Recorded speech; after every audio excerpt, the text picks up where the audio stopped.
संबोधन था।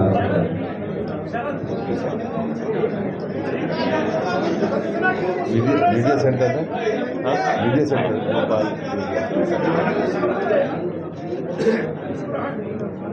Bhopal media centre के इस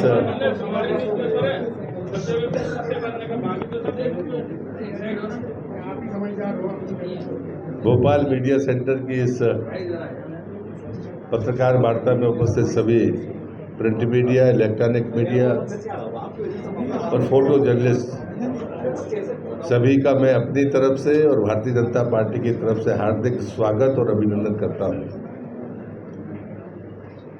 आज हम सब के लिए एक अच्छा सुखद दिन है, क्योंकि जिस स्तर पर हम सब समाज जीवन में अपना उत्तरदायित्व का निर्वहन करते हैं, उसमें उच्चतम न्यायालय की तरफ से जो हस्तक्षेप हुआ है,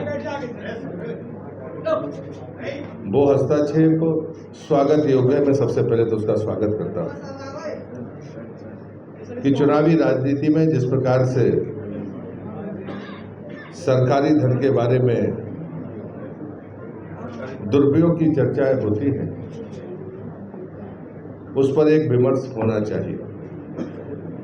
और मैं इस बात से भी खुश हूं कि लोकतंत्र का वो चौथा स्तंभ जो से हम न्यायपालिका कहते हैं, अगर वो इस संवाद को शुरू करती है तो आने वाले समय में भारत की अर्थव्यवस्था, उसकी प्रगति की गति और भी बेहतर होगी और हम अपने आने वाली पीढ़ी को और सुंदर भविष्य देने में सफल होंगे।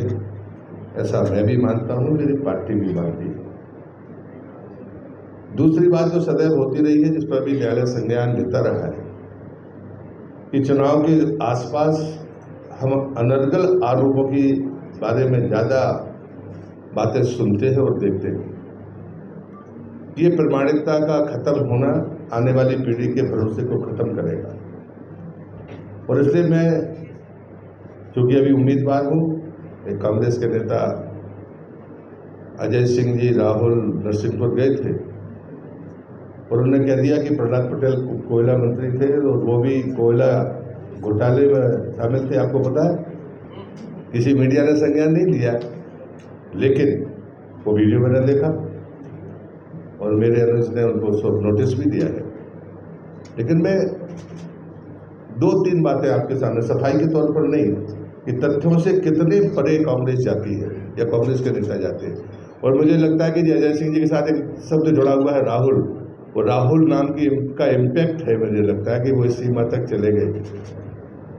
2005 से 2009 के बीच में जो कोयला घोटाला हुआ, उस पर वो सारी रिपोर्ट सीजीए जी ने 2012 में दी थी।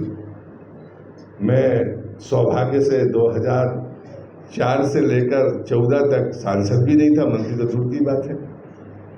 मतलब ऐसी अनर्गल बातें जो तथ्य से इतने परे हों, अगर मैं शायद सांसद भी होता तो भी बात अलग है। और इसलिए, और दूसरी बात ये, मैं नैतिक मूल्यों के समर्थन का सिर्फ बातों की जमा खर्च में समर्थन नहीं करता। मुझे गर्व है मेरे ऊपर या मेरे खानदान में किसी के ऊपर अभी तक आर्थिक आरोप नहीं है, इस बात का हमें गर्व है। और इसलिए नैतिक मूल्यों की राजनीति में हमें इन बातों की चिंता करनी चाहिए।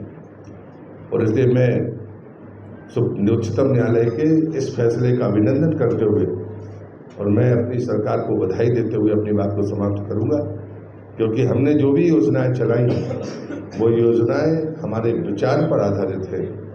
उसके पीछे जो इम्पैक्ट होता है उसका असेसमेंट कराने वाले हम लोग हैं, थर्ड पार्टी असेसमेंट कराने वाले हम लोग हैं। और ऐसे में सैकड़ों उदाहरण आपके सामने रख सकता हूँ। और इसलिए मैं उच्चतम न्यायालय के इस फैसले का हृदय से स्वागत करता हूँ। अगर कोई बात आप प्रश्न पूछेंगे तो मैं निश्चित रूप से जवाब दूंगा।